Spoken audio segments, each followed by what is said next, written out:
Wendy, hi. Thank you for being with us. Oh, thank you for having me, Lee. What a special honor. Yeah, well, we've been friends for 10 years now. I was thinking that as I kind of was prepping for today. And one thing I would love to share with our viewers and listeners is you and I met because I first saw your work on the documentary Tuning In, which, if you haven't seen it, is an amazing documentary. It's Tuning In, Spirit Channelers in America. Did that come out in 2007 or 2008? I think it came out in 2008. I was just trying to, it might have even been 9. I think we recorded it in the end of 6 or 7, beginning of 7. Right, because I think I saw it literally as it came out. And I remember being struck by you on the documentary. And I was struck by your channeling, but I was also just struck by you as a person. And I was like, oh, she's really cool. I wonder who she is. And then I went through my big dark night of the soul for like a year or two, 2009, 2010. And I really struggled to find a good intuitive reader to help me. So as someone who was doing that for others, I thought, no, I need someone who can hold this space for me. Because sure, I can channel for myself, but we all need someone else. And I really struggled to find someone who was good. I went to like 4 people and they were, they were fine, but they weren't the power or the clarity that I needed. And then I found you. I was like, oh, I can book Wendy. So I booked the session with you and it was amazing. And then I came for multiple more sessions and then we became friends that following year, I think. Yeah. I love it when you meet those people and you know that they're people that you are meant to walk this path with. And I think, it just clicks. It's easy. Yeah. And it was very special. So it's amazing to me that it's been 10 years. It doesn't feel like it's been that long. But then I look back at everything that we've been through in those 10 years. I'm like, yeah, we've done a lot in that time. Exactly. And I think having peers as well, especially given what we do, still today, but especially then, was very fringy. It's always nice when you can have a friend who is in your peer group. So speaking of fringy, how did... You're saying we're fringy? I'm afraid we are. How did you first encounter this work? Not as someone who is working in it as a channeler, as someone who's holding space for others and teaching metaphysics, but just you, Wendy Kennedy, the person. How did you first come to this world? What was it that brought you in? So I think for me it was probably a little more unusual.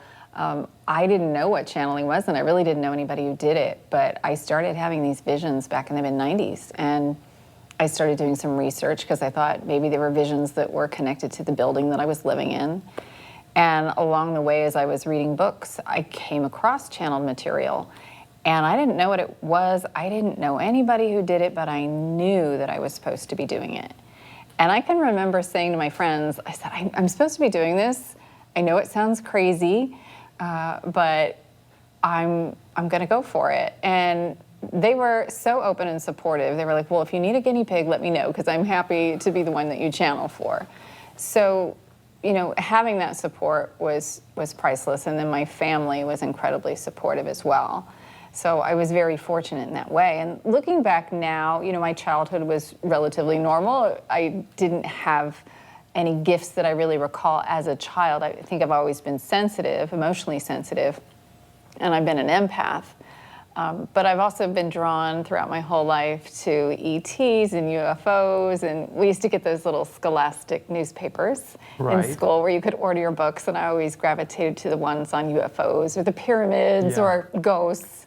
Yeah. And I think looking back now, I knew that I was always drawn to that, but it wasn't until college when I started doing body work and I was introduced to meditation and yoga and Alexander technique and things that opened up my body that I started to open to more of my gifts. And then it just kind of developed from there. It took me about a year from the time that I first sat down to try to one day I knew I was supposed to be doing automatic writing instead of channeling verbally, which was what I was trying, and it just wasn't happening. And I knew I was supposed to have pen and paper, and then it just kind of went from there. And it's developed over the years. I was just talking to my brother the other day about how things were in the beginning. I brought through the language of light very early on, and I was seeing all kinds of beings who were around me. And then I kind of shut that down a little bit as I started working with beings from the Pleiades. And you know, it was probably about 6 years ago that came up again, that it was time to start working with that energy and opening back up, seeing more beings, and to start doing more with the language of light. So the language of light, for anybody who is new to it, can you just explain to us what the language of light is? Sure. So the language of light is Source's language, and it's comprised of light, sound, sacred geometry, and cosmic information. And there are different dialects of it, just like you would hear English spoken in Ireland or in New York or the Deep South. It sounds very different, but we still understand it. And all of us understand this language. It speaks to our soul, and it bypasses the traditional language centers of the brain. So we don't get caught up in the story of it all. We just receive and open to the frequency. So as we listen to it, it's like someone playing a note on the piano so that we can sing it. It's much easier if we have a reference point. So when we hear the language of light, it reminds us of who we are, it reminds us of higher frequencies, so we can shift our resonant field to match those energies. It's interesting too, because the language of light, from my perspective, one of the first things I noticed about it was it bypasses the mind. So in much the same way that we as channelers are often being called to deliver the message, that it's the frequency as much as the words in a channel, with the language of light, you completely bypass the words, and so the conscious mind can't really get involved. Right. So it's interesting because with the channeling, the guides always use the example that the words might come out, "It's a nice day," but encoded in that is that it's 70 degrees, there's a light breeze, the birds are chirping, so there's all this data that's there in the energy, but we're still getting a little bit of that through the mind so that, you know, the ego can kind of work its way through it. But yeah, with the language of light, it's just out of the mind and just to receive the energies. In some ways, that's easier. Yeah. But a lot of times, it's interesting. We want to figure it out. We want to know exactly what's being said and what are the words, what's the meaning, instead of just receiving, because we're so conditioned to work with that mind and the masculine energy. That's true. So one of the things that I'm struck by, and I think I've always been struck by this with you, in all the time we've known each other, there are lots of similarities for people around channeling. You know, fear of public perception, fear of persecution, all of those things. But even if you have had some of those things running, they've never been very evident in you in the way that you just described your early story. So, you know, for most of us, like for me, I love that your family was so supportive. Like, I didn't tell my family for like 2 years. And then when I was, you know, very busy with readings and it was kind of like awkward, I had to kind of explain.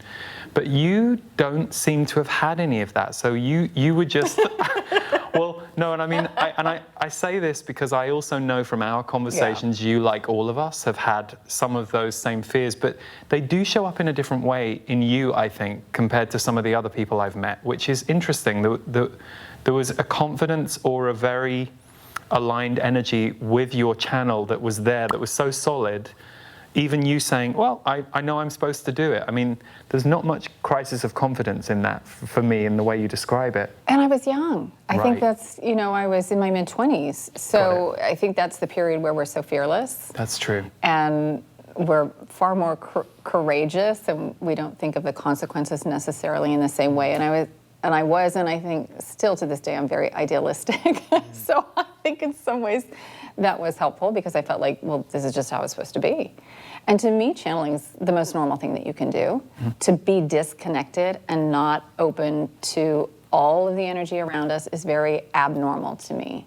So I think that was always part of, in my mind, my mission, if you will, or what it was that what I came here to do was to kind of normalize that.